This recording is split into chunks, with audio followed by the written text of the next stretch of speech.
Dominant Protector. Credit to the author. 3,801-10. Ang mga pangalan po na nandito ay galing sa mga name generator. Kaya kung meron man pagkakatulad sa mga pangalan ng totoong tao o lugar, ito ay tunay na hindi sinasadya. Si Hernan ay maaaring mukhang walang ingat, ngunit hindi.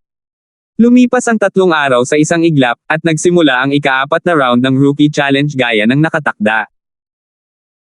Matapos ang warm-up mula sa nakaraang 3 round, lalo na pagkatapos ng matinding labanan sa pagitan nina Hernan at Tony, ang dalawang unang eksperto sa yugto ng pagtatatag ng foundation, ang bagong dating na challenge round ay malinaw na pumasok sa yugto ng White Heat. Wala nang newbie ang magtatago. Hanggat may pagkakataon, tiyak na sisubog sila na parang mga gutom na lobo para agawin ang mga puntos. Ito ay isang napakakapanapanabot na labanan. Gayunpaman, sa panig ng Green Cloud Pavilion, ang highlight ay malinaw na ang nangungunang 5. Upang maging mas tumpak, ang dalawang naunang eksperto sa foundation stage, sina Tony at Hernan, ang lumaban hanggang kamatayan sa huling round. Sa huling round, sina Tony at Hernan ay parehong nagtamo ng matinding pinsala. Kung mayroon mang ibang ordinaryong bagong dating na naroroon, kahit na sila ay mapalad na makaligtas sa gayong malupit na pinsala, malamang na hindi sila makakabangon ng 10 araw hanggang kalahating buwan. Gayunpaman, sa sorpresa ng mga bagong dating, pagkatapos lamang ng 3 araw ng pagpapagaling, parehong malayang nakagalaw sina Tony at Hernan tulad ng mga ordinaryong tao. Gayunpaman, pareho pa rin silang mukhang nanghihina, na para bang hindi pa sila nakaka-recover sa malalang sugat. Kung hindi lang dahil napakababa pa rin ang kanilang ranking sa mga kuweba ng immortal, baka sinamantala talaga ng ibang mga bagong dating ang mahinang kalagayan ng 2 taong ito. Kung tutuusin, kahit na sila ay parehong mga early foundation establishment expert, ano? Sa oras na ito, kitang-kita na ang isang tigre ay binyo-bully ng isang aso kapag ito ay nahulog sa araw, at ang isang may sakit na tigre ay hindi kasing husay ng isang pusa. Habang naghihintay ang mga baguhan na may sariling pag-iisip, sa wakas ay dumating na ang hukom. Opisyal na nagsimula ang ika-4 na round ng Rookie Challenge. Nagkatinginan sina Hernan, Terence, at ang iba pa. Sa gulat ng mga tingin ng lahat, dahan-dahan siyang umakyat sa stage at tinuro si Tony, "Tere na, newbie Meng. Maswerte kang nakatakas last round. Ituloy natin ngayon. Gusto kong makita kung sino ang huling tumawa." Ang paghamon ni Hernan kay Tony ay hindi inaasahan. Kung tutuusin, ang sinumang tinatrato ng hindi patas tulad ni Hernan ay mawawala ng sigla. Natural, kailangan nilang ilabas ang galit sa lalong madaling panahon, kung hindi, hindi sila makapag-isip ng maayos. Nang marinig ang deklarasyon ng hamon ni Hernan, nagkatinginan sina Gavin at Tony at hindi napigil ang tumawa ng masama. "Hindi ako natatakot na hamanin mo ako, ngunit natatakot ako na hindi ka maglakas loob na hamanin ako." Ang hindi inaasahan ng mga bagong dating ay ang mahinang anyo ni Tony ay isang gawa lamang para maakit siya ni Hernan sa isang hamon. Sa katunayan, 2 araw na ang nakararaan, si Tony ay ganap nang nakarecover mula sa kanyang mga pinsala matapos uminom ng 4th grade Great Recovery Pill na ibinigay sa kanya ni Gavin. Pagkatapos ng 2 araw ng tahimik na paggaling, siya ngayon ay nasa kanyang tuktok. Ang dahilan kung bakit handang gumasto si Gavin para kay Tony ay para harapin si Hernan. Dahil napagtanto niya na ang grupo ni Terence ay palaki ng palaki, hindi niya maaaring hayaan na sila ay patuloy na lumago ng ganito.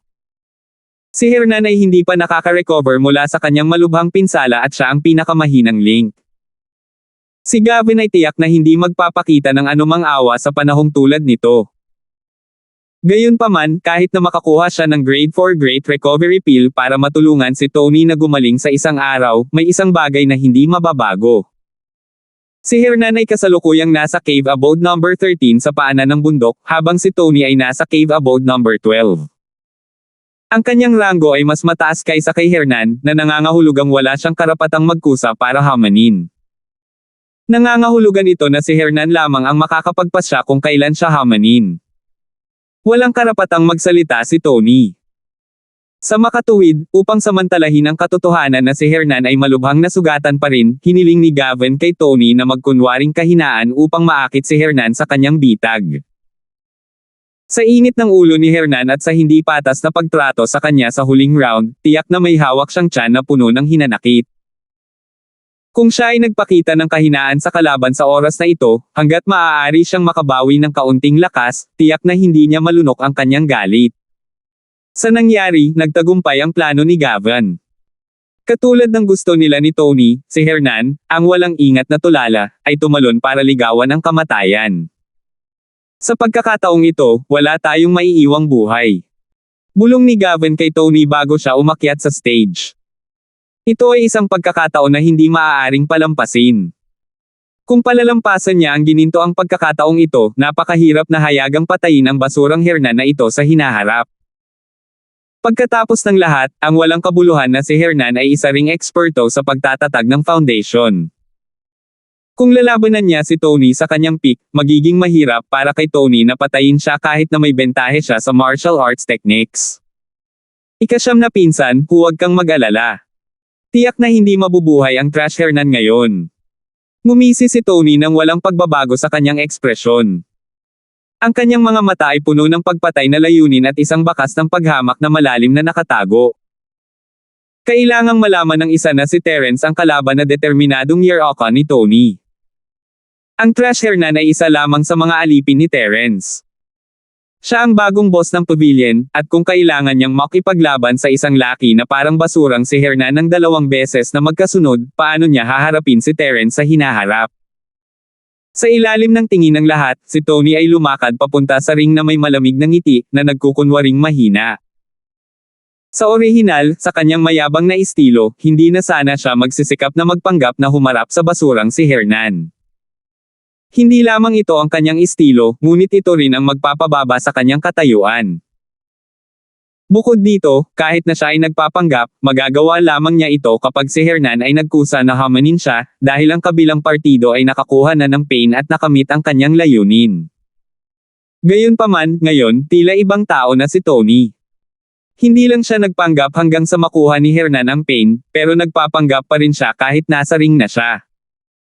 Gusto niyang samantalahin ang pagkakataong linlangan si Hernan at wakasan ang lahat ng minsanan. Ang batang ito ay nagmature ng husto pagkatapos ng paghihirap.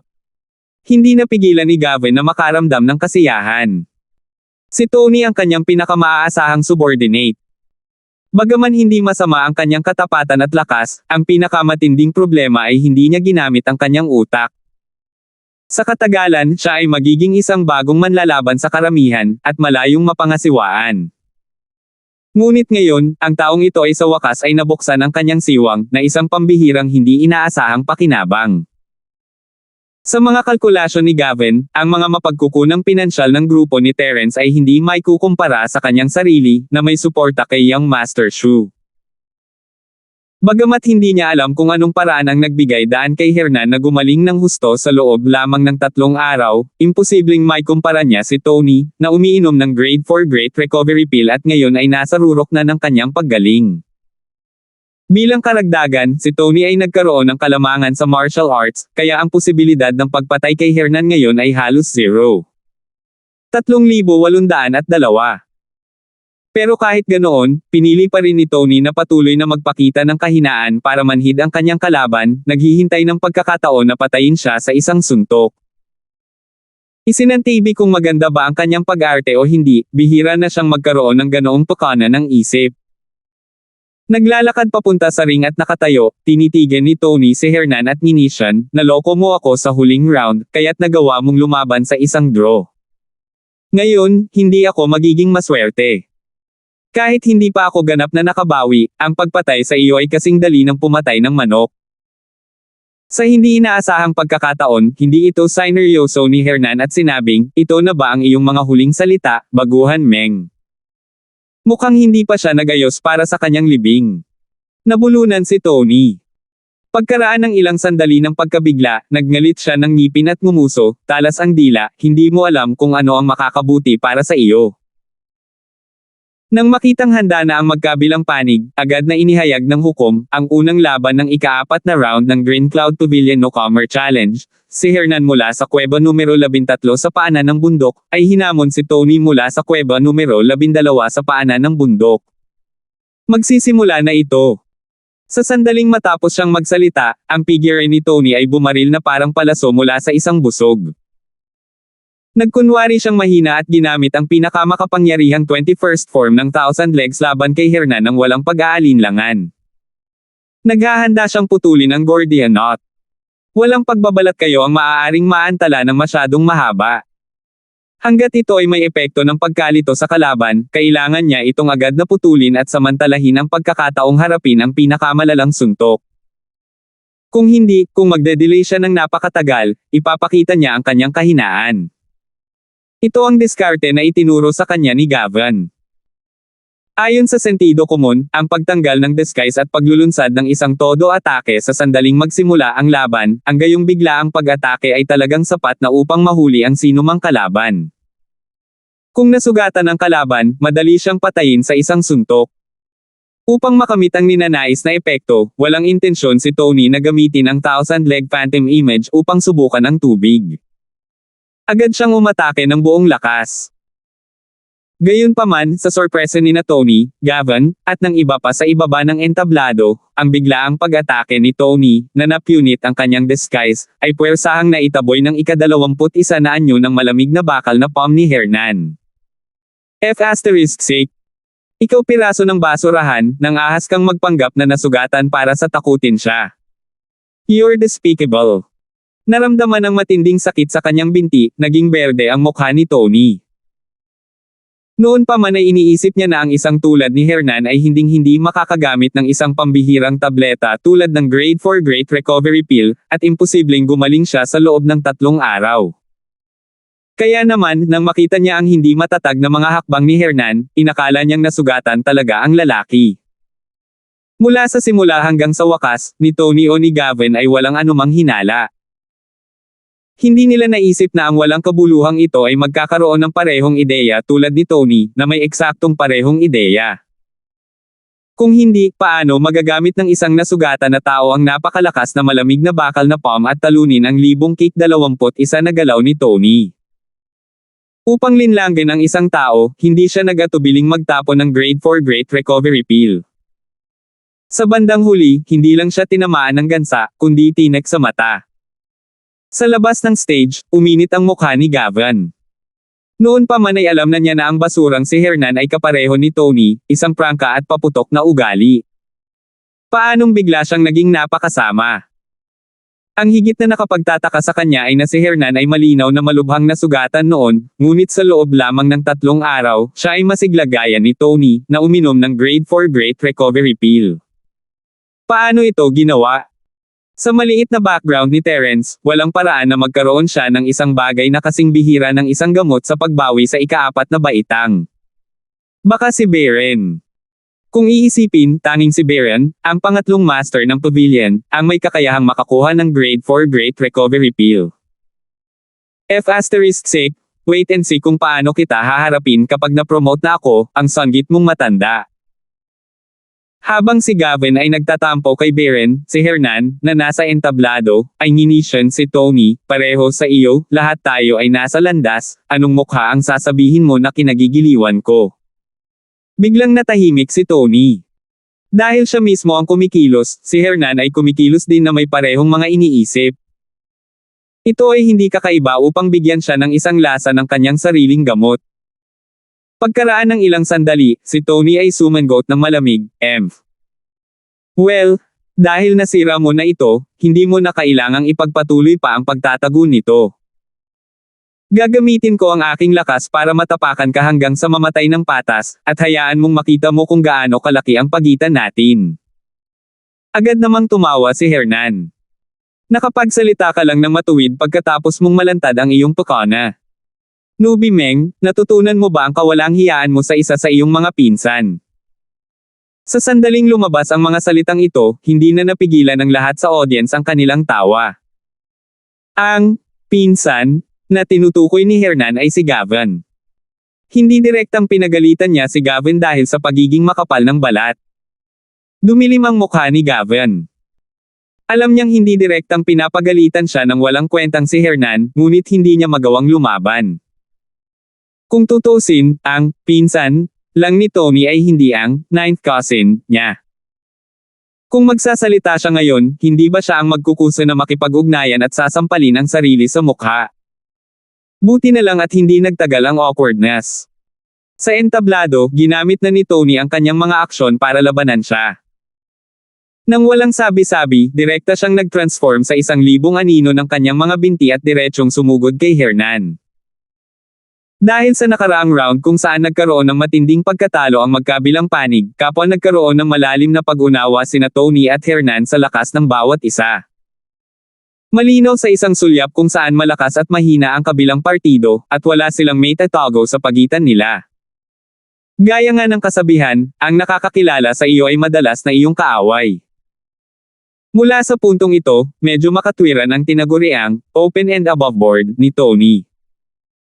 Dahil kilala nila ang isa't isa tulad ng likod ng kanilang mga kamay, wala silang may tatago o may tatago, at walang pagkakataon na linlangin ang iba. Ang tanging pagpipilian para sa magkabilang panig ay ilabas ang kanilang pinakamalakas na lakas at muling lumaban hanggang kamatayan. Ang sumunod na paghaharap ng dalawa ay muling nagpakita sa lahat ng tinatawag na malupit at trahedya. Si Hernan ay tinamaan lamang ng ika-21 na anyo ng 1,000 sipa, at agad na kinailangan ni Tony na sundan ang ika-21 na anyo ng malamig na bakal na palm. Ang pagsusuka ng dugo ay itinuturing na magaan, ngunit pagkatapos ng ilang palitan, ang huling sitwasyon ay eksaktong kapareho ng nakaraang round. Matapos ang ilang palitan, muling bumagsak ang magkabilang panig sa lupa at hindi makagalaw. At sa pagkakataong ito, mas malubha pang nasugatan ang dalawa kaysa sa nakaraang round. Ito ay ganap na imposible para sa kanila na tumayo muli. Ito ay isang bihirang gawa para sa kanila na makapagpigil ng hininga. Pagtingin sa pamilyar na eksena, lahat ay natulala. Hindi ba't ang lakas ng dalawang taong ito ay medyo magkatulad? Dalawang magkasunod na round ang laban nila at pareho silang nakaranas ng matinding pagkatalo. Bilang sinumpa ang mga kaaway, bihirang makakita ng dalawang tao na may ganoong kalapit na lakas. 3,803. Pagkatapos ng ilang sandali ng pagkapatas, walang magawa si Gavin na anyayahan muli ang Pavilion Master. Bagamat natuto na siya sa nakaraang halimbawa, wala pa rin ito sa mga patakaran. Sa huli, si Yunfeng lang ang makakagawa ng pinal na desisyon. Walang ibang tao, kabilang ang hukom, ang may kapangyarihang gawin ito, at hindi nila kayang kunin ang panganib.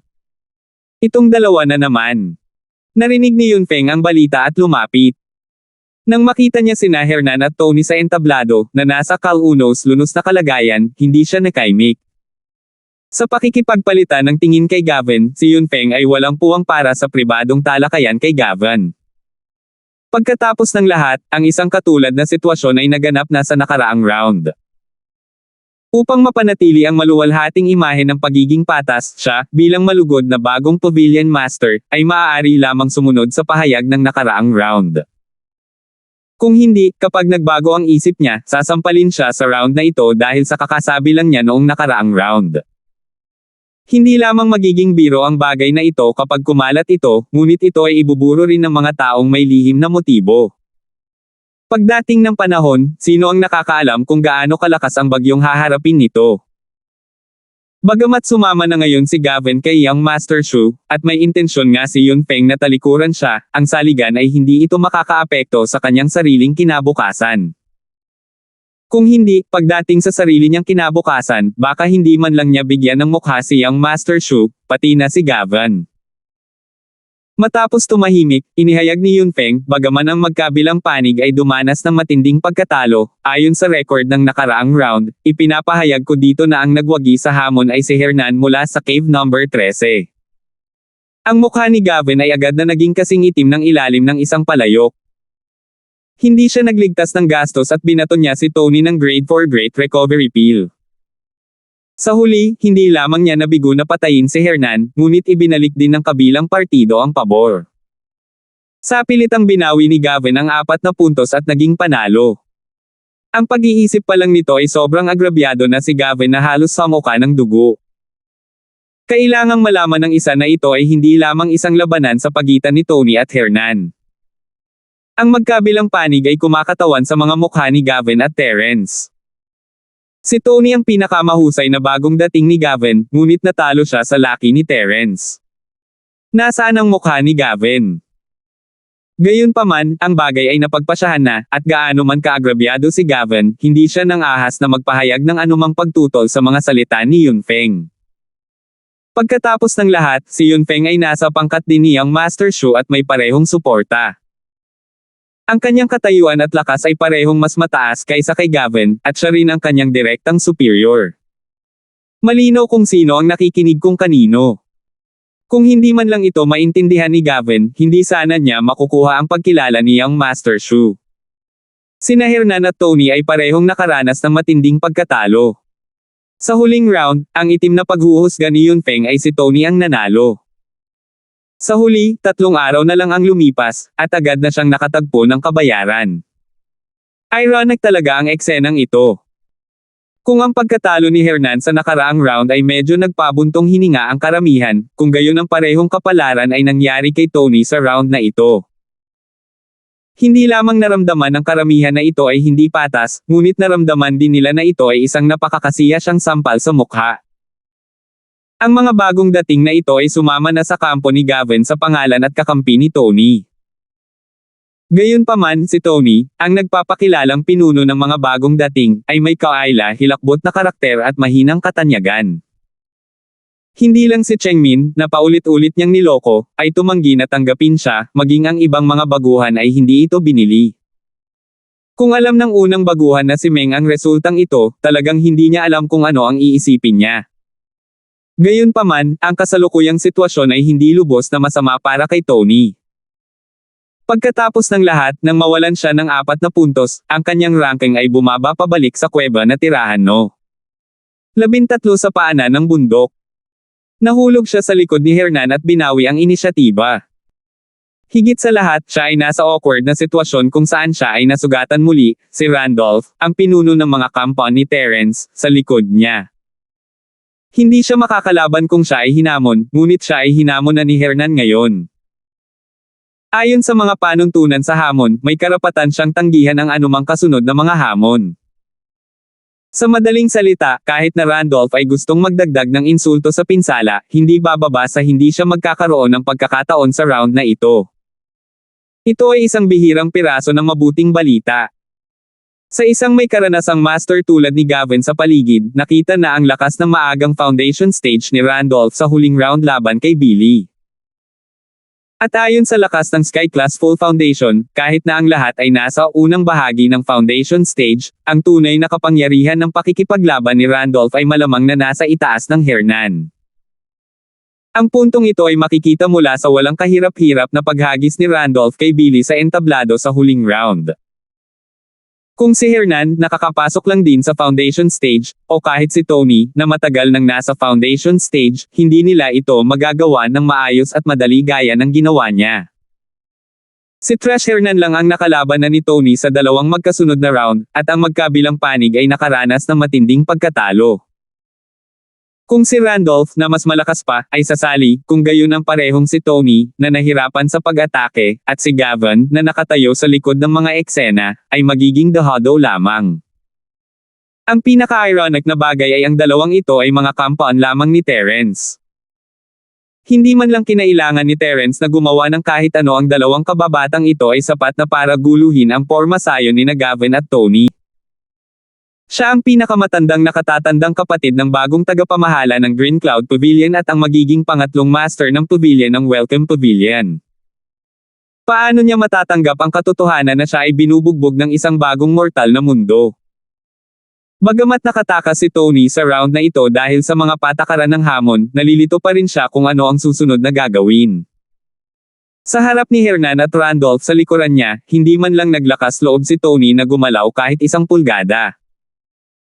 Kung patuloy silang lalaban, magpapatuloy sila sa pakikipaglaban kay Hernan, o laktawan nila ang Hernan at dumiretso sa mga bagong dating na mas mataas ang ranggo sa kuweba na naninirahan kay Rob ng mas maraming puntos. Ngunit sa alinmang kaso, pagkatapos ng hamon, isa sa Hernan at Randolph ay hindi maiiwasang samantalahin ang sitwasyon. Kung pananatilihin niya ang kanyang posisyon sa kuweba no.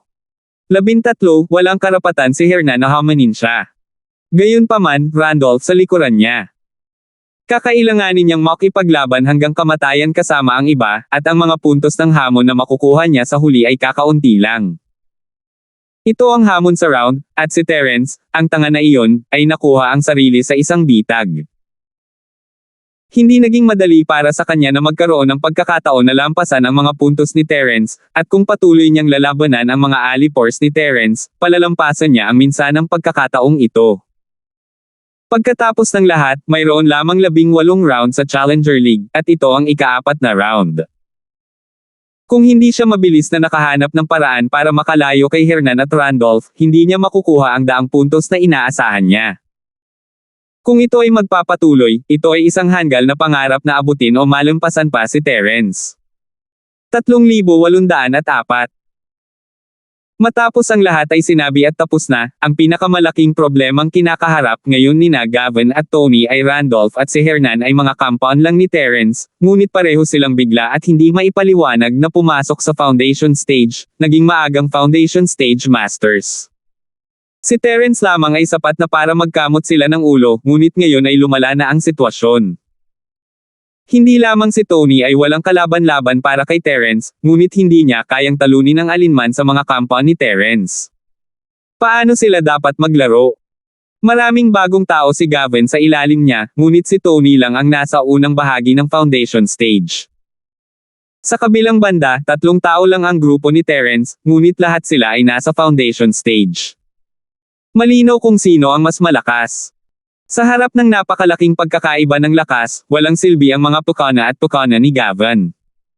Sa harap ng ganap na lakas, ang lahat ng tinatawag na mga pukana at intriga na ito ay panandaliang ulap lamang. Sa sandaling ito, kahit na si Gavin, ang mapanlinlang na pinakamatandang senior steward na noon pa man ay taong kakaunti ang pananalita, ay hindi maiwasang mataranta. Napagtanto niya na kung magpapatuloy ang mga bagay na ganito, maaaring wala siyang magawa sa grupo ni Terence kahit na matagumpay siyang naging pangatlong master sa suporta ni Young Master Shu. Masyadong kapansin-pansin ang performance ni Terence at ng dalawa pa. Kapag naakit na nila ang atensyon ng mga matataas na echelon ng pavilion, mahihirapan na siyang gumawa ng gulo muli. Baka malagay pa siya sa gulo kung hindi siya mag-iingat, at hindi imposibleng mabaigo siya. Matagal na nag-isip si Gavin at sa wakas ay nakaisip ng nag-iisang mabisang solusyon, na ang paghahanap ng paraan para i-upgrade ang antas ni Tony sa lalong madaling panahon, upang muli niyang magkaroon ng crushing advantage kaysa Randolph, Hernan, at maging si Terence. Noon lang niya na-control muli ang sitwasyon. Gaano man kawalang galang si Terence at ang dalawa pa sa kanya, mga baguhan pa rin sila ng Green Cloud Pavilion na lubos na protektado. Kung ayaw niyang makipagsapalaran at umasa sa mga tagalabas, ang tanging paraan para harapin sila ay suportahan ang isang mas malakas na baguhan sa Green Cloud Pavilion para durugan sila. At ang taong ito ay maaaring si Tony lamang. Ang iba pang mga baguhan tulad ni Chengmin ay mga Sky Class Full Masters lamang, kung tutuusin. Malinaw na hindi makatotohanan na itaas sila sa antas kung saan maaari nilang durugan si Terence at ang iba pa, at hindi sila kasing kaasalan ni Tony sa mga tuntunin ng katapatan. Gayunpaman, narating lang ni Tony ang maagang yugto ng Foundation Building Realm at nagtagumpay lamang sa pagkuha ng Foundation Building Elixir at Foundation Building Elixir. Madaling isipin kung gaano kahirap para sa kanya na maabot ang susunod na antas sa napakaikling panahon. Ang normal na paraan ay tiyak na wala sa tanong. Ang tanging paraan ay ang pag-inom ng medicinal pill, at hindi ito maaaring isang ordinaryong medicinal pill na may likas na katangian ng pagtulong sa paglilinang, ngunit ang uri ng bihirang medicinal pill na maaaring puwersahang tumaas ang antas ng isang tao, na maaaring magpasya sa kahihinatnan sa isang suntok.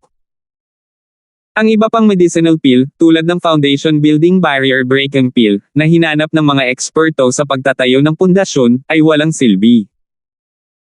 Sa kasamaang palad, kung si Gavin ay may ganoong tableta, matagal na niya itong ibinigay sa kanyang sarili. Paano niya ito napanatili hanggang ngayon? Gayunpaman, dahil lamang sa wala itong si Gavin ay hindi nangangahulugan na hindi niya ito makukuha. Huwag kalimutan na nasa kanya pa rin ang suporta ni Lindan. Sa hindi maarok na background at kapangyarihan ni Young Master Shu, hindi magiging mahirap para sa kanya na makakuha ng ganitong uri ng elixir kung talagang may intensyon siya. Pagkatapos ng lahat, ang pagtaas ng lakas ni Tony ay upang harapin si Terence. Bagamat wala si Tony sa mga mata niyang Master Shu, siya ay tagasunod pa rin ng kanyang tagasunod. Ang pagtaas ng lakas ni Tony ay ang pagpatay sa dalawang ibon gamit ang isang bato para sa kanya.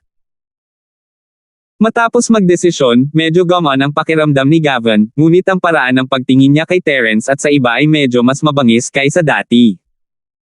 Hahayaan ko muna kayong maging mayabang sandali. Pagkatapos kong kumbansihin si Young Master Shu, haharapin kita. Kumunat ang noo ni Terence nang maramdaman ang malamig na tingin ni Gavin.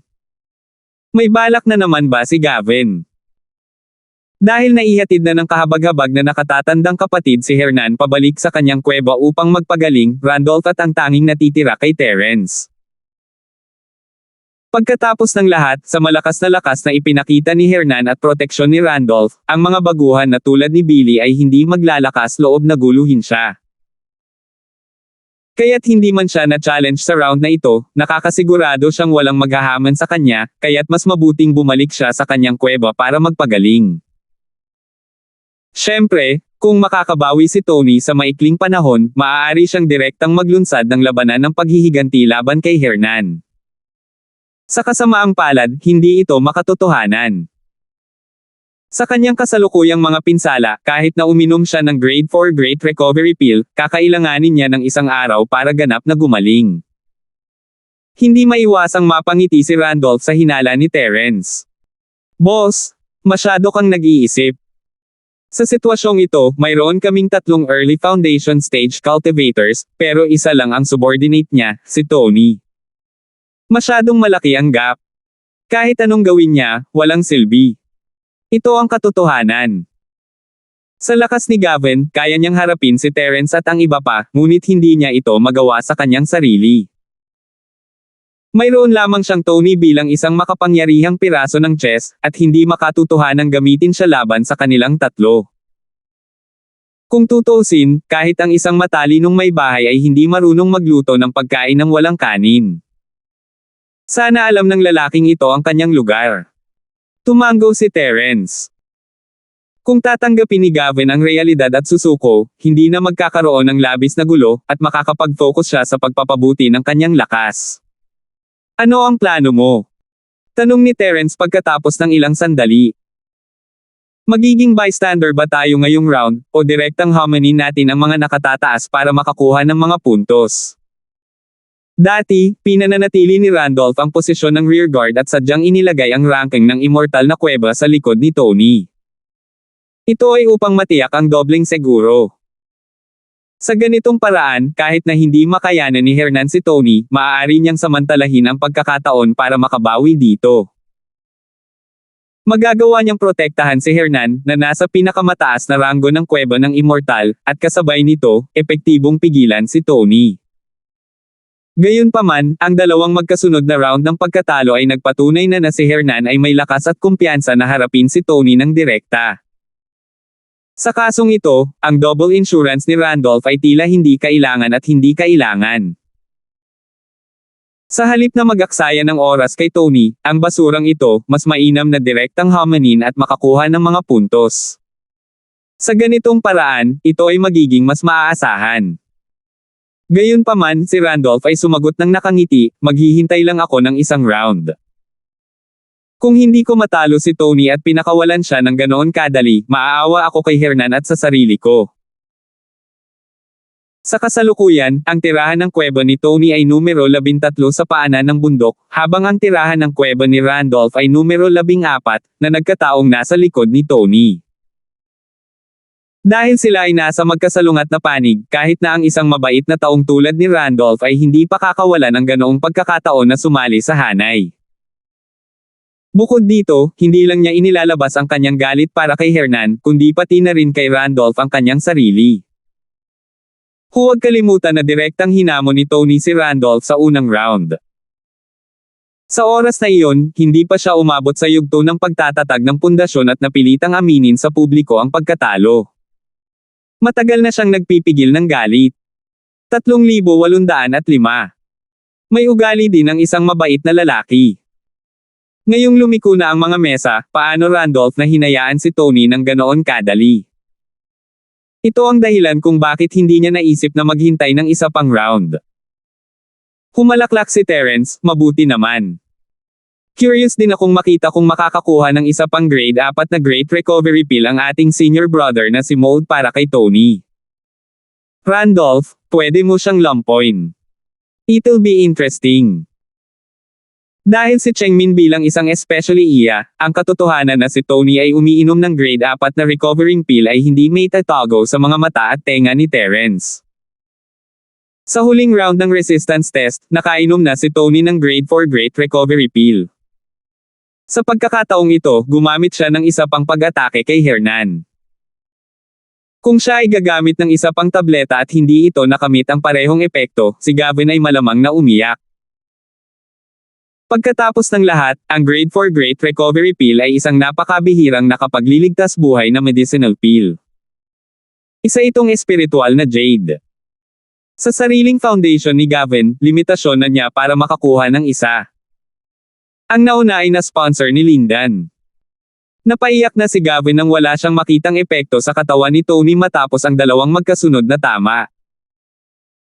Kung maghahadget siya ng isa pa at wala pa ring epekto, malamang na itataboy siya sa kanyang libingan. Tatlong 4th grade Great Recovery Pill. Maraming mga magsasaka ang hindi pa nakakita ng napakaraming gamot sa pagpapagaling sa buong buhay nila. Siyempre, hindi pa rin alam kung si Gavin ay makakakuha ng pangatlo para kay Tony. Sa nakaraang dalawang halimbawa, ang posibilidad ay hindi mataas. Matapos ang matinding laban ni Hernan at Tony, ang dalawang unang eksperto sa foundation stage, bumalik sa tamang landas ang challenge competition. Gayunpaman, ang pag-unlad ng susunod na round ay bahagyang naiiba mula sa nakaraang round. Ang round na ito sa wakas ay nagkaroon ng turn ng isa pa sa nangungunang 5 bagong dating ng Green Cloud Pavilion, si Chengmin. Pagkatapos ng 3 round ng kawalang interes, sa wakas ay nakakuha siya ng pagkakataon na hamani ng ibang tao. Hindi napigilan ni Chengmin na maging emosyonal. Gayunpaman, ang talagang nagpabuntong hininga sa kanyang damdamin ay hindi ang kanyang ranking sa tirahan ng kuweba ay masyadong mataas, at hindi siya makapagkusa na makakuha ng mga puntos ng hamon mula sa ibang mga bagong dating dahil wala siyang pagkakataong umakyat sa entablado. Sa halip, ito ay dahil kailangan niyang panoorin si Randolph at matagumpay na nakapasok si Hernan sa Foundation Establishment Realm. Sa nangungunang 5, ang 4 pa ay nasa foundational stage na, at si Terence ay nasa peak pa ng early foundational stage. Si Chengmin na lang ang natitira, nahihirapan pa rin sa tuktok ng Sky Class malayo pa siya sa foundational stage. Ito ay isang awkward na sitwasyon na nagpasakit sa mga bola ng lahat. Para sa iba pang 4, hindi na kailangang banggitin si Terence, kumuha si Tony ng Foundation Elixir at Foundation Elixir, si Randolph at si Hernan ay kumuha ng Foundation Elixir, ngunit si Chengmin ay hindi man lang nakakuha ng Foundation Elixir. Kung hindi, hanggat makakakuha siya ng Foundation Building Elixir, gamit ang kanyang talento at foundation, magkakaroon siya ng sapat na kumpiyansa upang matagumpay na makapasok sa Foundation Building Realm tulad ni Randolph at Hernan. Sa kasamaang palad, wala siya. Sa huli, ang pinakamalaking problema ay nakuha niya ang maling suporta mula kay Gavin. Lumipat siya sa kalahati at palihim na bumaling kay Terence bilang isang especially iya, ngunit kailangan pa rin niyang pagbayaran ang kanyang pagkakamali. Noong una, naisip niya na kung sasali siya sa ilalim ng senior steward, si Gavin, magkakaroon siya ng pagkakataong lumaban para sa mas maraming cultivation resources. Hindi man siya makakain ng karne, makakainom man lang siya ng ilang subo ng sabaw ng karne. Ngayong naisip niya ito, siya ay nabulag. Hindi lang siya nakakuha ng anumang disenteng benepisyo sa simula, ngunit paulit-ulit din siyang napisil ni Tony, ang scammer na iyon. Kung medyo mas maliwanag ang mga mata niya kay Terence, baka nasa foundation stage na siya. Sa kasamaang palad, walang mga oif sa mundong ito. Siya lang ang nakatikim ng mapait na prutas na kanyang tinimpla. Kahit na kailanganin niyang magbuhos ng dugo at luha, tahimik lang na matiis ni Chengmin. Naniniwala siya na hanggat maaari siyang maging isang mabuting especially iya para kay Terence, pakikitunguhan siya ni Terence sa hinaharap. Ngunit muli, bagamat hindi pa naaabot ni Chengmin ang yugto ng pagtatatag ng pundasyon, at natabunan ng iba pang nangungunang limang, mayroon pa rin siyang sapat na kalamangan sa iba pang mga baguhan sa Green Cloud Pavilion. Nasa kuweba no. 3 sa paanan ng bundok ang bagong dating na humamon sa kanya. Nanalo siya ng 2 sa 2 round sa mga nakaraang round. Lumaban siya mula sa kuweba no. 5 sa paanan ng bundok. Dapat sabihin na ang kanyang lakas ay medyo mahusay. Gayunpaman, agad na naaninag ang agwat ng makalaban niya si Chengmin sa pagkakataong ito. Mula sa simula hanggang sa wakas, siya ay pinigilan sa bawat aspeto. Pagkatapos ng 3 maikling illumination shots, naalis siya sa ring. Natalo siya sa laban na ito sa ilalim ng mga kamay ni Chengmin, at ito ay isang malinis na pagkatalo. Kumbinsido siya. Nagningning ang mga mata ni Terence habang pinapanood ang pagganap ni Chengmin. Hindi niya maiwasang isipin na oras na para maghanap ng pagkakataon para makakuha ng ilang benepisyo para kay Chengmin. Kung pag-uusapan, kahit na si Chengmin ay hindi pa nasa ilalim ng mahabang panahon, siya ay nagtatrabaho bilang isang especially iya para sa kanya sa panahong ito, at siya ay nagbigay ng maraming mahalagang impormasyon ng palihim. Kahit na si Terence ay may Leandro bilang isang especially iya, siya ay nasa pavilion pa rin, siya ay mababantayan lamang si Harry, ngunit hindi si Gavan. Ang pinakamalaking banta kay Terence ngayon ay si Gavan. Si Chengmin ang may pinakamalaking kontribusyon sa kakayahan ni Terence na makita ng maaga ang mga pukana ni Gavin at harapin sila ng mahinahon. Ang kabaitan ay dapat gantimpalaan, ang mga pagkakamali ay dapat parusahan, gamit ang kabaitan at maaaring magkasama ang pinakamahusay na paraan upang kontrolin ang mga nasasakupan. Kaya naman, kinailangan ni Terence na tulungan si Chengmin na makakuha ng ilang benepisyo. Kung hindi, kung ang oras ay tumagal at ang laki na ito ay hindi nakatikim ng tamis, sino ang nakakaalam kung kailan niya iiwan si Chengmin? Ito ay magiging isang malaking kawalan. Sa mga mata ni Terence, ang potensyal ni Chengmin ay mas mataas kaysa kay Hernan, kahit na nalampasan pa niya si Randolph. Kapag nasanay ng mabuti, tiyak na magagawa ni Chengmin ang kanyang sarili sa hinaharap. Hanggat masisiguro niya ang katapatan ng isang talentong tulad nito, natural na hindi siya hahayaan ni Terence na masayang. Sa pagtatapos ng araw, ang malakas ay palaging iginagalang sa mundo ng paglilinang. Ang lakas dito ay hindi lamang tumutukoy sa lakas, ngunit higit sa lahat, kapangyarihan. Kahit gaano pa sila kalakas, wala silang magagawa kung sila lang. Tanging kung ang kanilang mga nasasakupan ay magiging mas malakas na magkakasama, maaari silang makakuha ng isang foothold sa malupit na kompetisyon ng Sky Class Island. Noon lamang sila magkakaroon ng sapat na kapangyarihan upang makapagsalita at makapagbigay ng daan para sa kanilang kinabukasan. Kung hindi, kung si Terence ay nag-iisa, maaaring hindi niya makita si Zhang Lijiu kahit na pumasok siya sa isla, at kahit na ginawa niya, maaaring hindi handang tumulong si Zhang Lijiu. 3,806. Ngunit kung nakita nila na ang grupo ni Terence ay puno ng mga masters, kung gayon si Terence ay maaaring pumunta kay Zhang Lijiu bilang isang big shot at hilingin sa kanya na bigyan siya ng pabor. Ito ay magiging mas tiwala. Gayunpaman, ito ay isang pipe dream pa rin para sa kanya na maabot ang antas na iyon. Ngunit may isang bagay na sigurado kahit na hindi nagbago ang lakas ni Terence, ang pagdadala ng isang grupo ng mga mahihinang kampan at ang pagdadala ng isang grupo ng malalakas na kampan ay isang ganap na naiibang konsepto. Ito ay isang bagay na malinaw na makikita sa kaso ni Gavan. Bumalik sa karaniwang mundo, si Terence ay hindi na magagapi sa kanyang sarili, at ang kahalagahan ng isang malakas na tagasunod ay hindi masyadong halata. Ngunit ngayong nasa Sky Class na siya, kailangan niyang magsimula sa buong Sky Class Island. Sky Class Island, anong magandang pangalan? Ang Sky Class ay simula pa lamang ng lahat, at ang Sky Class ay karaniwang ang pinakakaraniwang pag-iral. At kaya, ang pagpapatakbo lang kay Randolph at Hernan ay hindi sapat. Si Chengmin ay isang potensyal na pawnla, at hanggat maaari niyang garantiya ang kanyang katapatan, hindi magiging maramo si Terence sa mga benepisyong ibibigay niya sa kanya. Kahit na kailangan niyang magbukas ng furnace para lang makagawa siya ng pills minsan, hindi magiging problema. Natapos na ang ika-4 na round ng Newcomer Challenge, at bumalik si Terence para pagalingin si Hernan. Pagkatapos noon, inilipat niya ang kanyang chi sa 80 buto sa espasyo ng Jade gaya ng dati. Maliban sa 80 mga binhi ng espiritual na gamot na hindi pa rin nagpakita ng mga palatandaan ng pagtubo, ang bilis ay gaya ng dati.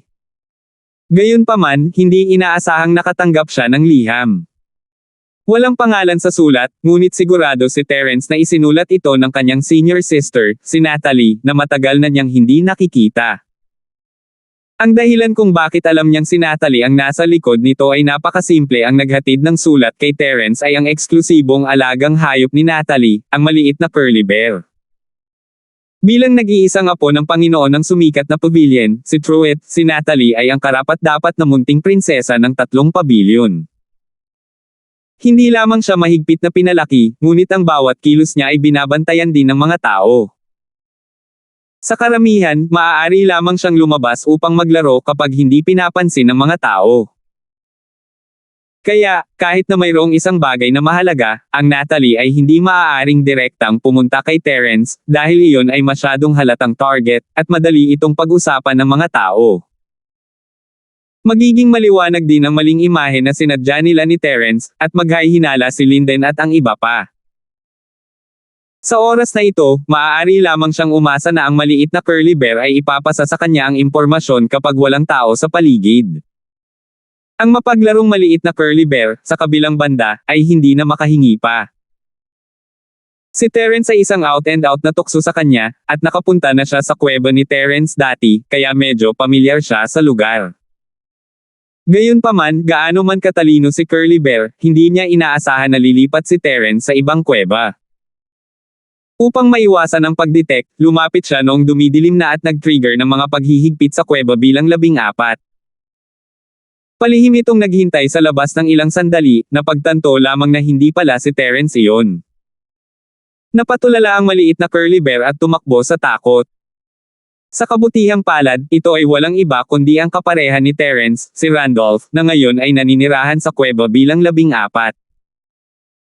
Kasabay ng paraan ng pagkapit ng maliit na Curly Bear kay Terence at tumangging bumaba mula sa likod ng bundok, mabilis na Randolph at napagtanto na malamang na nandito ang maliit na lalaki para sa kanyang amo.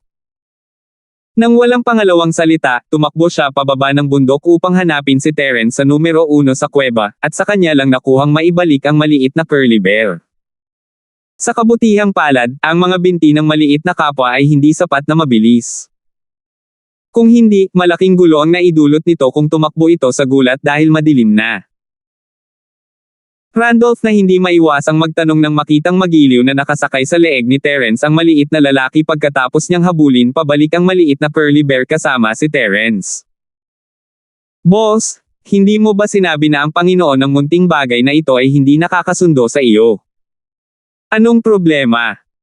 Ang hindi pagkagusto ni Miss Salter kay Terence ay isang kilalang katotohanan sa malugod na bagong pavilion na pinalaki ng ilang tao. Bukod dito, mula sa dating hitsura ni Natalie, tila wala siyang magandang impresyon kay Terence, na lalong nagpatunay sa chismis. Ngumiti si Terence, ito ay isang kilos sa pagitan ng may-ari at I. Sinusubukan lang namin si Manman Young Master Shu. Randolph, buti na lang alam mo. Huwag mong sabihin sa iba. Huwag kang mag-alala, boss. Naiintindihan ko. Tumakbo agad si Randolph na naintindihan, at napuno ng paggalang. Nagawa ng kanyang amo na si Terence na kaibiganin si Miss Salter, na isang maharlika, at nakuha pa niya itong makipaglaro sa kanya. Siya ay tunay na hindi maarak. Matapos ibalik ang maliit na Curly Bear sa kanyang kasalukuyang tinitirhan na kuweba bilang isa sa paanan ng bundok, dahan-daang naglabas ng maliit na sobra ang maliit na lalaki mula sa kanyang maliit na shorts. Kitang-kita na ang sobra ay orihinal na napakaganda, ngunit pagkatapos itong mailabas mula sa shorts ng maliit na kasama, ito ay gusot at hindi karapat-dapat sa anumang papuri.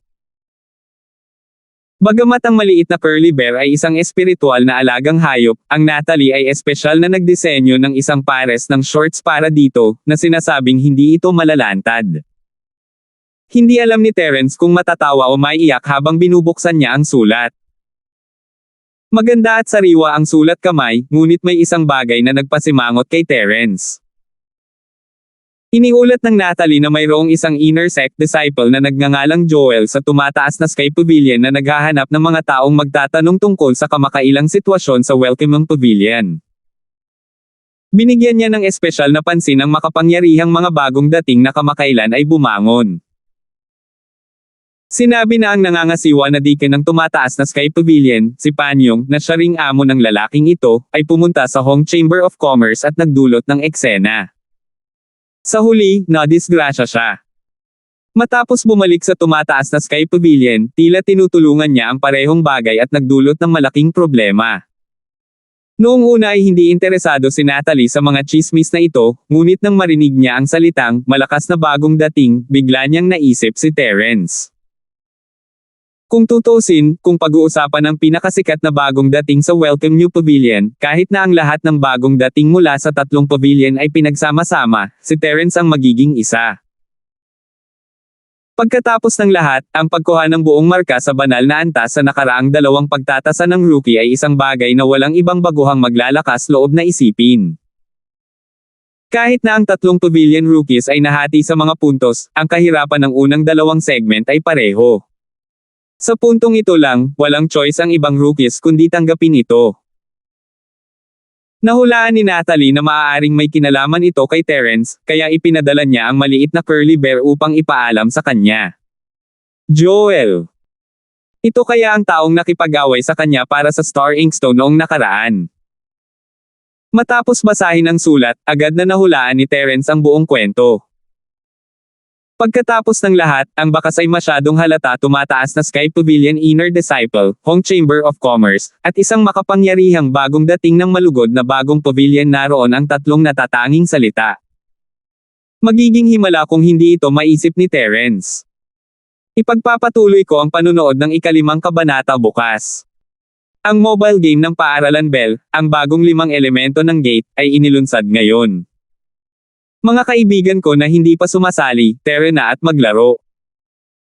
Ngayon, ang Paaralang Bell ay naglabas ng bagong level cap na 110 at isang bagong mapa ng Western Region, dilaw na lupa, at mga underground na karst cave, ay binuksan. 3,807. Si Terence ay hindi bababa sa 79% na sigurado na itong si Joel ang nagnakaw ng Star Inkstone noong nakaraan, at na ang bagong dating na hinahanap nila ay siya. Ang dahilan kung bakit medyo naghinala si Terence ay nakipag-away lang siya kay Joel pagkatapos bumili ng Star Inkstone. Kahit na sabihin ng taong ito na siya ay mula sa malugod na bagong pavilion mula sa ruta na kanyang tinatahak, paano siya nakakasigurado na siya ay isang baguhan at hindi ang manager? Pagkatapos ng lahat, hindi napigilan ni Terence ang kanyang lakas noong una silang nag-away kahit sinong normal na tao ang mag-iisip sa kanya bilang manager ng pavilion, hindi isang baguhan, di ba? Muli niyang binasa ng mabuti ang sulat at nakita niya ang mga salitang, Panyong, manager ng tumataas na Sky Pavilion.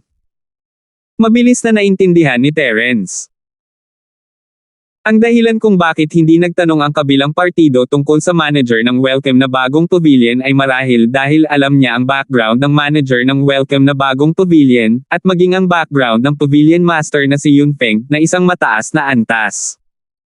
Kaya naman, inunahan na niya ang mga ito. Matapos alisin ang lahat ng mga posibilidad na maaaring alisin, ang huling posibilidad ay naiwan.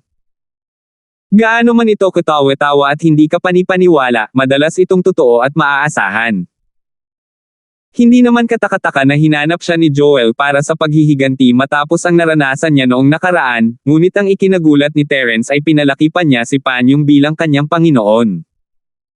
Kung si Joel lang, hindi matatakot si Terence kahit nalaman siya. Ngunit kung may Panyong, na hindi pa niya nakilala noon at malamang na napakalakas, medyo nakakalito. Dumating ang liham ni Natalie sa tamang panahon kung hindi dahil sa kanya, hindi malalaman ni Terence ang lahat ng ito sa napakaikling panahon, at kung hahayaan niyang itoon nina Joel at Panyong ang kanilang atensyon sa mga baguhan sa pavilion at patuloy na mag-iimbestiga ng ganito, maaaring magulo ang mga bagay sa paglipas ng panahon. Nagsuot siya ng 1,000 thread mask para maging ligtas kapag nakipag-usap siya kay Joel, na nagsisilbing Linford mula sa simula hanggang sa katapusan. Kahit na tinitingnan ni na Joel at Panyong ang mga bagong disipulo, hindi nila ito may ugnay kay Terence. Gayunpaman, mayroon pa ring mga panganib sa bagay na ito. Kahit gaano kahusay ang pagkakatago ni Linford, hindi ito may tatago ng walang kamali-mali. Kung pinagmamasdan siya ni na Joel at Panyong sa mahabang panahon, makakahanap sila ng ilang pahiwatig. Kapag nalantad ang peking pagkakakilanlan na ito, magkakaroon ng malaking problema si Terence. Nakagawa na siya ng hindi mabilang na mga kaaway sa malugod na bagong pavilion. Nandyan sina Gavin at Tony, Linden at Harry, at maging ang mga taong tulad ng pavilion master na si Yunfeng. Lahat sila ay natural na mga kaaway.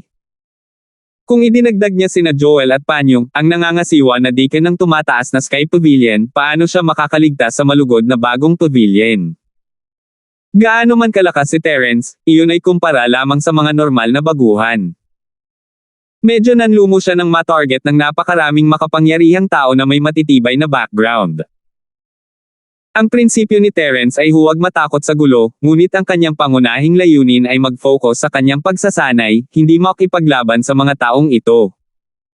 Ito ay isang tunay na krisis. Parang malayo, pero malapit lang talaga.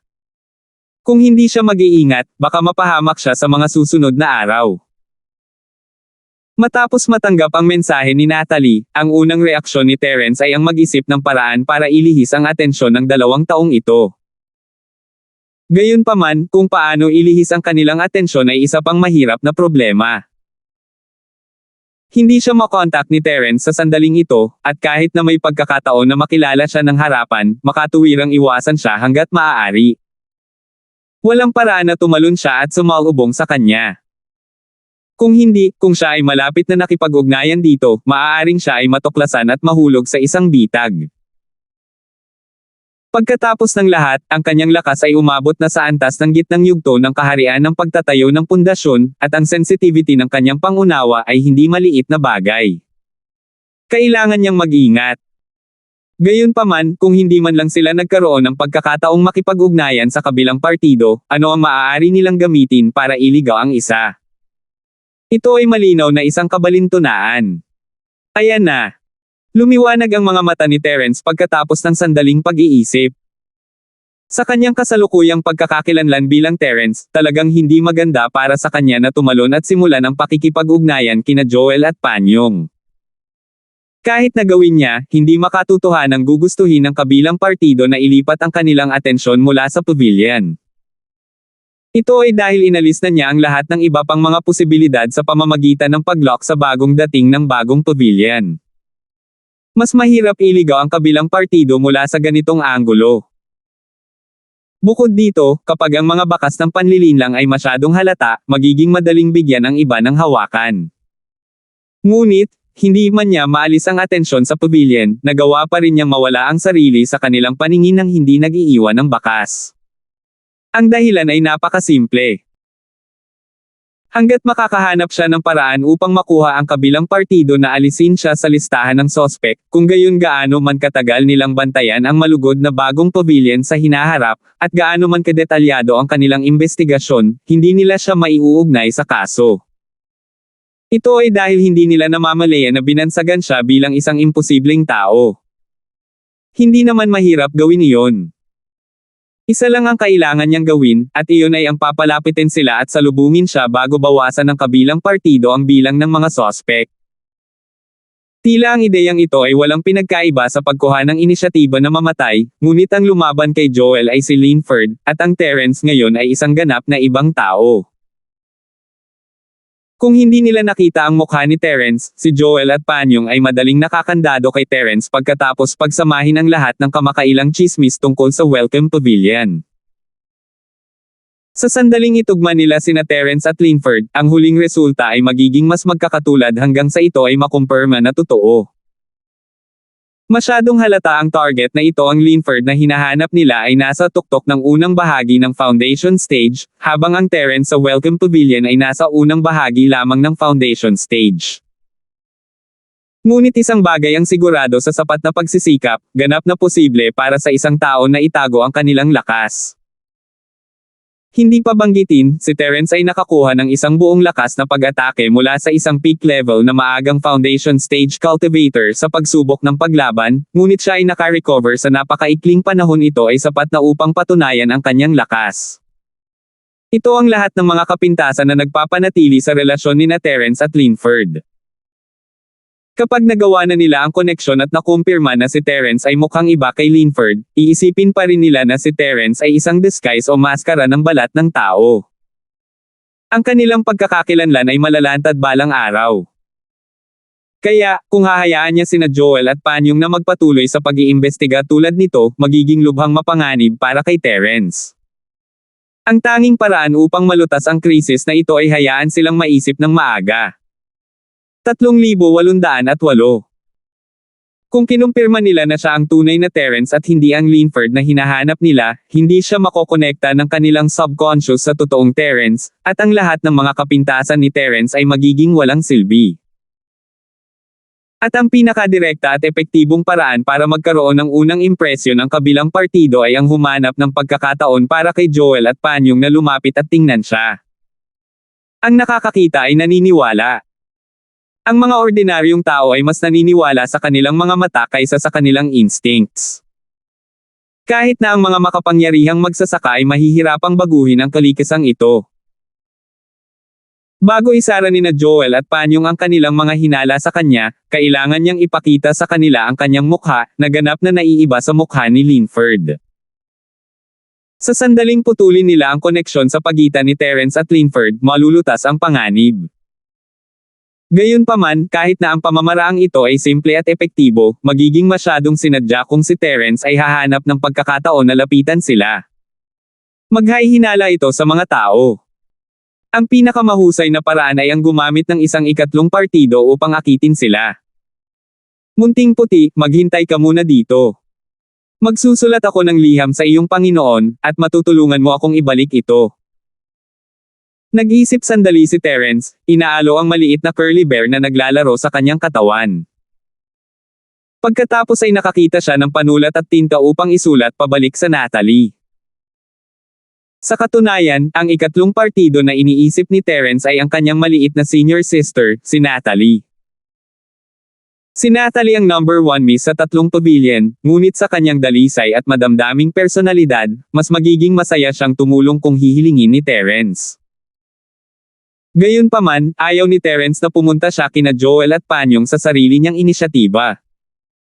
Kung tutuusin, masyadong kitang-kita ang pagkakakilanlan niya. Hindi makatwiran para sa kanya na magtanong tungkol sa mga walang kaugnayang chismis na tulad nito. Kahit na gusto niyang tumulong siya, kailangan niya ng makatwirang paliwanag. Kailangan niyang lumihis at humiram ng kamay ng iba. May perpektong kandidato sa paligid ng Natalie, Linden, Young Master Shu. Isinulat ni Terence ito at iyon sa liham, na nagpapaliwanag ng detalyado kung paano niya kailangan ang tulong ni Natalie. Tinupi niya ang sulat at iniabot kay Curly Bear. Pagkatapos ay lumabas siya at pinrotektahan ang Curly Bear hanggang sa makita niya itong pumasok sa core area ng inner sect ng tumataas na Sky Pavilion. Pagkatapos bumalik sa kuweba, kumilos si Terence na parang walang nangyari at bumalik sa kanyang normal na gawain. Pumunta siya sa espiritong Jade Hall para sa akin sa araw at ibinuhos ang chi sa 85 na buto sa gabi. Maliban doon, nagmuni-muni siya. Pinaplano niyang lumabas at bumili ng mga halamang gamot nitong ilang araw upang makakuha ng ilang benepisyo para kay Chengmin, ngunit bago niya makitungo kay Joel, hindi na siya comfortable na lumabas bilang Linford.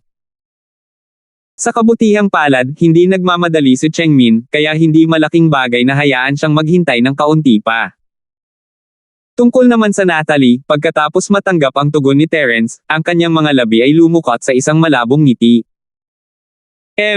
Mukhang may utang ka na naman sa akin. Gayunpaman, hindi siya nagdalawang isip at ginawa ang sinabi ni Terence. Ang kailangan niyang gawin ay talagang napakasimple, kailangan lang niyang maghanap ng angkop na pagkakataon para makakuha ng ilang impormasyon mula kay Lindan. Ang pagkakataong ito ay hindi mahirap hanapin. Ang ikalawa at ikatlong henerasyon ng mga cultivator tulad ng mga young masters at young miss ng tumataas na Sky Pavilion ay natural na isang maliit na social circle. Kada ilang araw, mayroon silang lahat ng uri ng pagtitipon. Sa malakas na background ni Natalie, iginagalang siya saan man siya magpunta.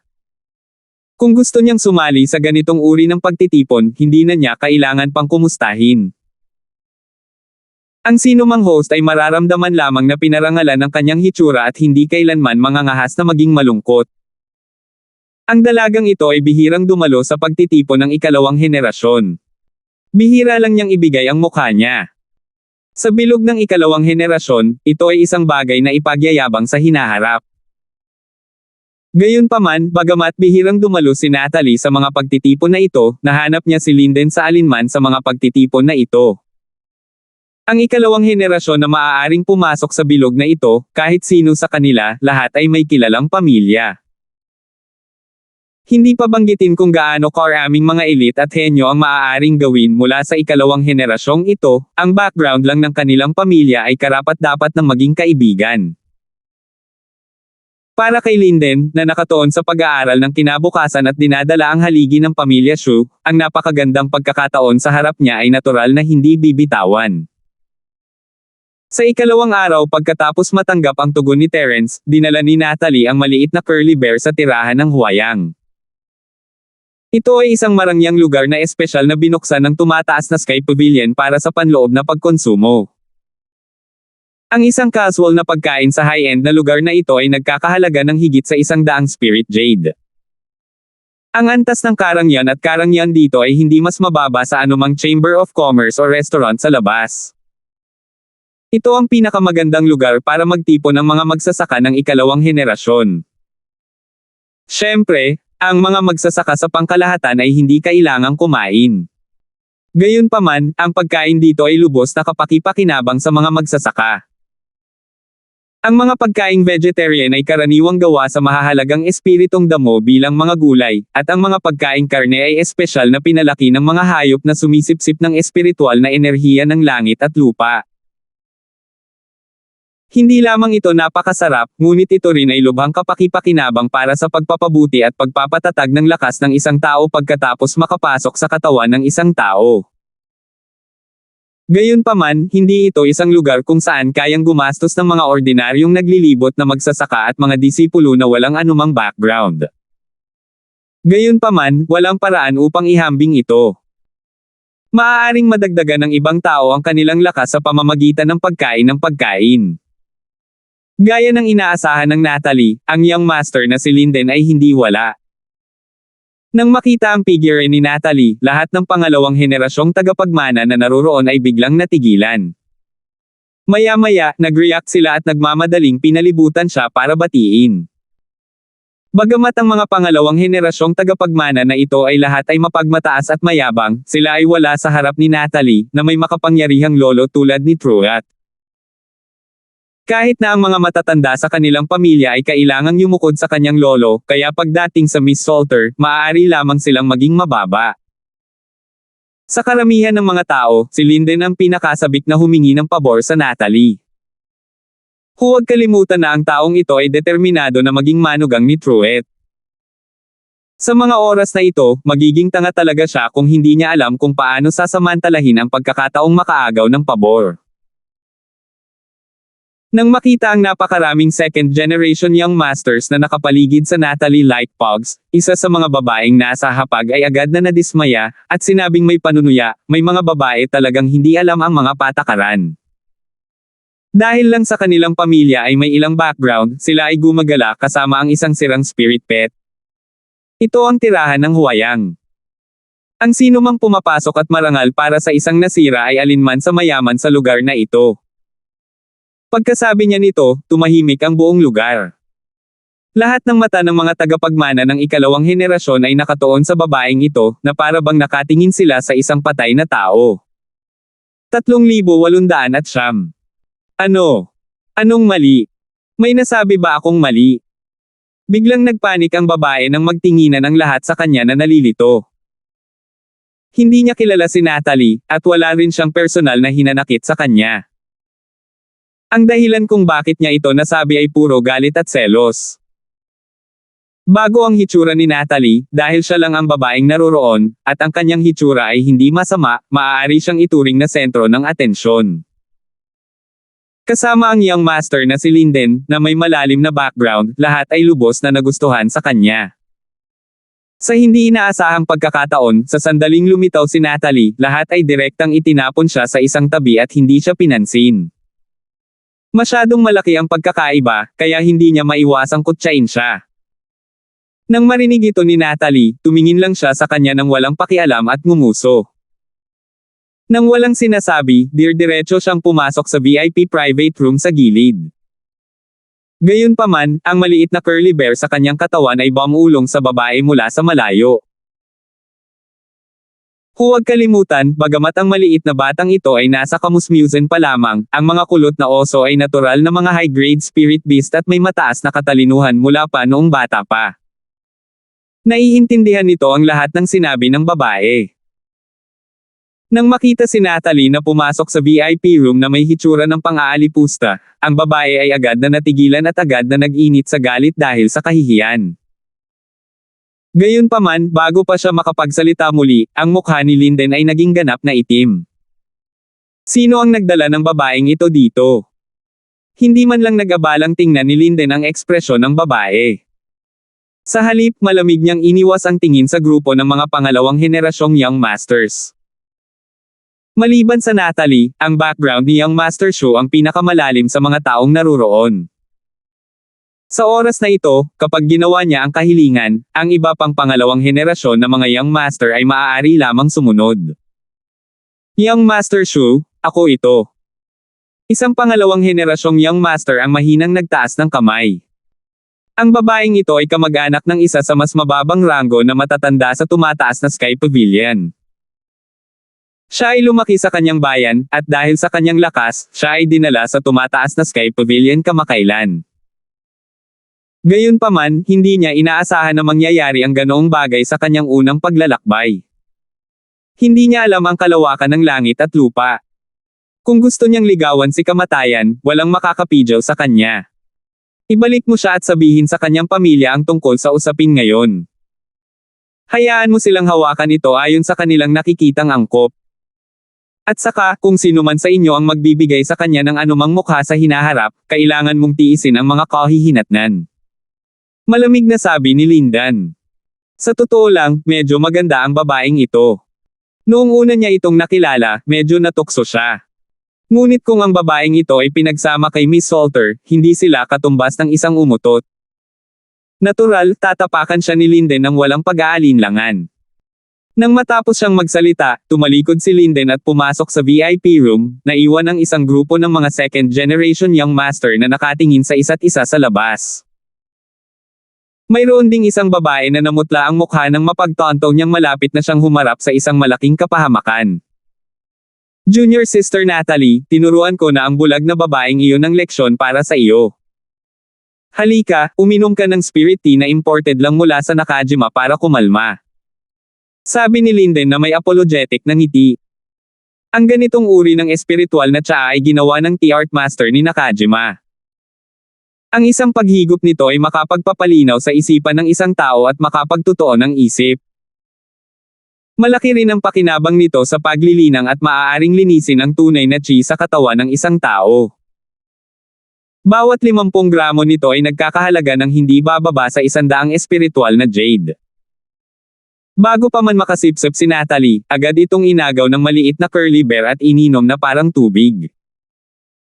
Pagkatapos noon, nag-flash pa siya ng isang tasa ng tsaa kay Linden, senyales na magbuhos pa ito. Ang mga talukap ng mata ni Linden ay hindi mapigilan. Gayunpaman, para sa kapakanan ng Natalie, maaari lamang niyang pilitin ang sarili na punan ng cup ng maliit na curly bear. Dumudugo ang puso niya. Ano ang kahulugan ng pag-aaksaya ng makalangit na kayamanan? Ito ay ang tunay na F***king basura ng isang makalangit na kayamanan. Hindi napigilan ni Natalie na matawa nang makita niya ang masakit na mukha ni Linden, na pinilit ang sarili na magpanggap na mapagbigay. Ang taong ito ay talagang gustong gumawa ng isang gawa, ipokrito sa sukdulan. Kung ikukumpara, ang kanyang little junior brother na si Terence ay mas prangka. Matapos marinig ang mga salita ni Linden, sinasadya ni Natalie na iniba ang paksa, yung Terence mula sa Welcome Pavilion, kumusta na siya? Hindi mo ba sinabi na maghahanap ka ng taong haharap sa kanya para sa akin? Pumunta ba dito si junior sister Natalie para kondenahin siya? Bagamat natutuwa siyang makitang magkaaway sina Natalie at Terence, kung hindi malalagay sa gulo si Terence sa mahabang panahon, maaapektuhan nito ang kanyang impresyon sa kanya bilang senior brother, at iyon ay isang malaking kawalan. Nagulat si Lindan. Agad niyang tinapik ang kanyang dibdib at nangako, junior sister Natalie, don't worry. Nagpadala na ako ng magbabantay sa batang iyon. We'll make a move after we figure out how strong he is. Madali lang siyang tanggalin kapag may pagkakataon. Kung pag-uusapan, medyo napahiya si Linden nang sabihin niya iyon siya ang young master ng Sky Rising Pavilion, ngunit kailangan niyang dumaan sa napakaraming problema para harapin ang isang rookie mula sa karaniwang mundo. Hiyang-hiya siyang humarap kahit kanino kung magsasabi siya ng ganoon. Oh! Walang pakialam na tumango si Natalie. Hindi siya pumunta dito para salsulan si Linden na harapin si Terence sa unang lugar. Ang dahilan kung bakit niya binanggit si Terence ay para lamang sundin ang sinabi sa kanya ni Terence sa liham na magsimula ng pag-uusap at upang pangunahan ang paksa kina Joel at Panyong. Pagkatapos ng maikling paghinto, sinabi ni Natalie, kamakailan lang, nakarinig ako ng bulong-bulungan na may nagtatanong sa buong mundo mula sa tumataas na Sky Pavilion tungkol sa mga bagong disciples ng Welcome na bagong pavilion. Siguro kung narinig na ba ito ni Senior Brother Shu? Junior Sister Natalie, si Panyong at Joel ba ang tinutukoy mo? Bilang young master ng tumataas na Sky Pavilion, alam ni Linden ang lahat tungkol sa tumataas na Sky Pavilion. I think that's the name. Kanina ko lang narinig, and I just feel that this newcomer na hinahanap nila ay baka may kinalaman kay Terence. Palagi kong narinig na ang kaaway ng aking kaaway ay kaibigan ko. Kung hindi maginhawa para sa iyo na gumawa ng isang paglipat sa Terence, bakit hindi mo makipag-ugnay sa dalawang ito? Sino ang nakakaalam, maaari kang makakuha ng ilang hindi inaasahang pakinabang. Iminungkahi ni Natalie, na nagpapanggap na walang malasakit. Saglit na natigilan si Linden bago lumiwanag ang mga mata niya. Oo nga. Ang bait talaga ni junior sister Natalie. Kung hindi mo ako pinaalalahan, hindi ko naisip ito. Hindi ito kasinungalingan. Kung hindi dahil sa patnubay ni Natalie, hahayaan na lang ni Linden na pumasok ang mga chismis na ito sa isang tenga at sa kabila. Hindi niya naisip si Terence, at hindi niya naisip na makipagsanib puwersa sa isang tulad ni Joel. Bagamat si Joel ay isa ring inner sect disciple ng tumataas na Sky Pavilion, karaniwan ang kanyang background. Sila ay nasa ganap na magkakaibang antas, kaya't hindi niya mapasok ang mga mata ni Lindan. Pakiramdam niya ay nakakahiya ito. Sa katunayan, hindi lang si Joel, maging ang kanyang Panginoon, si Panyong, ay maaaring walang pakialam sa kanyang posisyon bilang supervisor deacon ng tumataas na Sky Pavilion. 3,810. Gayunpaman, bagamat hindi talaga nilayon ni Linden na putulin ang relasyon sa master at disciple pair na ito, kung talagang gaya ng sinabi ni Natalie, at ang makapangyarihang bagong dating ng Welcome Pavilion na hinahanap nila ay talagang si Terence, kung gayon walang masamang gamitin siya. Sa ugali ng guro at disipulo na magtanong sa buong mundo, ang tanging posibilidad ay ang taong ito ay kanilang mortal na kaaway. Kung makumpirma nila na si Terence iyon, hindi na niya kailangang mag-alala tungkol dito. Ang dalawang ito ay susundan mismo si Terence. Madaling humingi ng tulong sa ibang tao para patayin siya, bakit hindi? Higit sa lahat, bihira para sa Natalie ang personal na magtanong sa kanya tungkol dito. Isinasantabi ang katotohanan na ang bagay na ito ay magiging kapaki-pakinabang para kay Linden, kahit na walang mga benepisyo, tiyak na papayag siya dito upang masiyahan ang junior sister niyang ito, si Natalie. Imposibleng tanggihan siya nito. Matapos alamin ang mga mahahalagang punto, agad na sinabi ni Linden kay Natalie, kakausapin ko sila sa loob ng ilang araw, at sabay tayong pupunta sa Welcome Pavilion para makita kung ang hinahanap nila ay si Terence o hindi. Kung libre ka, bakit hindi ka sumama sa amin, junior sister Natalie? Sige, sabi niya. Sumangayon si Natalie nang walang pag-aalinlangan. Hindi ipinaliwanag ni Terence kung ano ang nangyari sa sulat, at hindi rin niya binanggit ang kanyang ibang pagkakakilanlan bilang Linford. Hiniling lamang niya sa kanya na bigyan siya ng pabor ayon sa liham, kaya gustong makita ni Natalie kung ano ang ginagawa ni Terence sa oras na ito. Isa na namang magandang pagkakataon na magkaroon ng damdamin kasama si junior sister Natalie. Tuwang-tuwa si Linden nang makita ito. Gayunpaman, nang lumingon siya at nakita ang ginawa ng maliit na curly bear, agad na bumagsak ang kanyang mukha. Gusto niyang umiyak ngunit walang luha. Ang nangyari, habang nag-uusap silang dalawa, ang maliit na curly bear ay hindi pa nakaimik. Palihim nitong inubos ang 2 kaldero ng espiritual na tsaa sa mesa. Ang presyo ng 2 kaldero ng espiritual na tsaa ay 500 espiritual na jade. Sa madaling salita, sa napakaikling panahon, tinulungan ng munting lalaki si Young Master Shu na magsayang ng 500 espiritual na jade na piraso. Gaano man kalakas ang background ng kanyang pamilya, hindi niya kayang magwaldas ng husto. Kung ganoon, aalis muna ako. Nang makita ito, hindi alam ni Natalie kung tatawa o iiyak. Kaladkarin lang niya ang maliit na curly bear at mabilis na umalis. Kung patuloy silang mananatili dito, natatakot siya na si Linden ay mawala sa kanyang isip at mabaliw sa maliit na lalaki.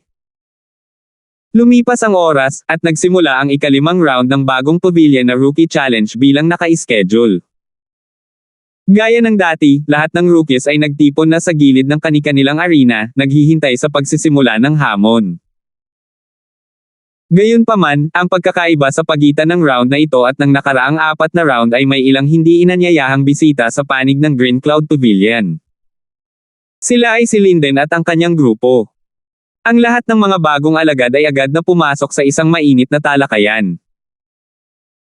Ito ay dahil, bukod kay Linden at Natalie, mayroon ding hindi pamilyar na mukha na isa ring inner sect disciple ng tumataas na Sky Pavilion. Gaya ng inaasahan, ito ang lalaking ito. Naningkit ang mga talukap ni Terence nang makita niyang lumitaw si Joel sa likod ni Lindan. Ang lahat ay salamat sa tip-off ni Natalie at sa kanyang napapanahong reaksyon sa pagkakataong ito. Kung hindi, talagang delikado kung hahayaan niyang ipagpatuloy ng taong ito ang kanyang investigasyon. Young Master Shu, dumating ka na sa wakas. Nang makita ni Gavin si Yunfeng na sinasamahan ang grupo ni Lindan, mabilis siyang pumunta sa kanila upang salubungin sila ng nakamamanghang ekspresyon. Tumango si Linden sa kanya at agad silang ipinakilala sa isa't isa. Ito ang aming tumatataas na Sky Pavilion na si Joel, at ito ang bagong manager ng Green Cloud Pavilion, si Gavin, na sinabi ko sa inyo habang papunta kayo dito. Dapat magkakilala kayong dalawa. Sa pagkakataong ito, si Joel lang ang sumugod kasama si Lindan. Ang kanyang amo, si Panyung, ay nais ding sumama. Ngunit dahil sa isang misyon sa kalagitnaan, siya ay inilipat ng Law Enforcement Hall upang makipagtulungan, kaya't maantala lamang niya ito. So Senior Kuya Yu. It's an honor to meet you. Hindi alam ni Gavin ang nangyayari. Naisip niya na ang kabilang partido ay kampo ni Linden at ang kanyang lakas ay higit sa kanyang sarili, kaya mabilis niyang sinubukang lumapit sa kanya. Hindi mapigilan ni Joel na imulat ang kanyang mga mata. 3 taon na akong nagtatago sa Library Pavilion, at kahit ang mga panloob na disipulo ng tumataas na Sky Pavilion ay maaaring hindi ako narinig. Ang Gavin na ito ay ang bagong person in charge lamang ng malugod na bagong pavilion, at talagang sinasabi niya na matagal na niyang inaasam-asam na makilala ka. Hindi ko alam kung matatawa ako o maiiyak. Gayunpaman, ito ay mga salita lamang para sa palabas, kaya natural na hindi siya ilantad ni Joel. Agad siyang sumagot, masyado kang mabait, si Kuya Ming ang paborito ni Young Master Shu. Ako dapat ang nagsasabi ng, long time no see. Nang marinig ito, lihim na natuwa si Gavin. Naisip niya sa kanyang sarili, itong si Joel ay talagang magaling sa kanyang mga salita. Paborito ni Young Master Shu ang direksyon na aking tinatahak sa hinaharap. Hanggat mahigpit akong kumapit sa makapal na binti ni Young Master Shu, hindi problema para sa akin na umangat sa tuktok. Sandaling nagpalitan ng kasiyahan ang dalawa. Nang makitang magsisimula na ang hamon ng bagong dating, bahagyang umubos si Linden at naputol, sige, itigil ang pagiging magalang. Let's get down to business. Tumango si Joel at naputol ng diretso sa punto, kapatid na si Mold, narinig ko na mayroong isang bagong alagad na nagngangalang Linford sa iyong Green Cloud Pavilion. Nagtataka ako na si Kong ay naruroon si siya ngayon. Maaari mo bang ituro sa kanya na tumingin ako? Isang bagong dating na may apelyidong Lin. Ang kanyang lakas ay partikular na namumukod tangi. Kumunat ang noo ni Gavin. Walang alinlangan na si Joel ay nagsasalita tungkol kay Terence, ngunit bakit siya nagtanong tungkol kay Terence? Nagtataka man, tinuro pa rin siya ni Gavin, ayan, si Terence. Hindi siya ganoon kalakas sa mga baguhan, pero lagi siyang mahilig magpakitang gilas. Hindi siya sikat, at medyo may pagka-retarded. Naisip ni Gavin na may magandang mangyayari sa pinakamalakas na bagong dating, kaya pinalo niya si Terence at itinulak si Tony palabas. Kasunod ng direksyon ng daliri ni Gavin, pinalaki ni Joel si Terence mula sa malayo. Ang kanyang figure ay halos kapareho ng Linford sa kanyang impresyon, ngunit nang tingnan niyang mabuti ang mukha ni Terence, agad niyang nakumpirma na itong si Terence at ang Linford na hinahanap niya ay dalawang magkaibang tao. Sila ay tumingin ganap na naiiba. Tiningnan ito ni Joel ng matagal bago tuluyang umiling kay Linden at sa iba pa. Sabi niya sa pagkabigo, kahit na ang figure ng taong ito ay mukhang magkatulad, ang kanyang hitsura ay ganap na naiiba. Hindi siya ang taong hinahanap ko. Sigurado ka? Tignan mo ng mabuti, sigurado ka bang hindi ka nagkakamali? Sumimangot si Linden at sinabing. Hindi na niya hinintay si Terence na maging Linford na hinahanap ng lalakiya, sentimo, magkakaroon siya ng isa pang katulong na haharapin si Terence, at may iligtas niya ang sarili mula sa labis na pag-aalala. Gayunpaman, hindi maaaring maging mas balisa si Linden kaysa kay Joel. Pagkatapos ng lahat, nais lamang ni Linden na makatipid ng kaunting enerhiya sa pamamagitan ng paggamit ng ibang tao upang patayin siya. Gayunpaman, si Joel ay kasalukuyang natigil sa kumunoy. Hindi lamang hindi gumaling ang kanyang mga sugat, ngunit may utang din siyang malaking halaga kay Jade dahil sa utang na may mataas na interes. Hindi lang siya nagmamadaling hukayin si Linford para maghiganti, ngunit higit sa lahat, gusto niyang ibalik ang mahalagang Star Ink Stone. Salamat po at sinamahan ninyo ako, ingat lagi mga master.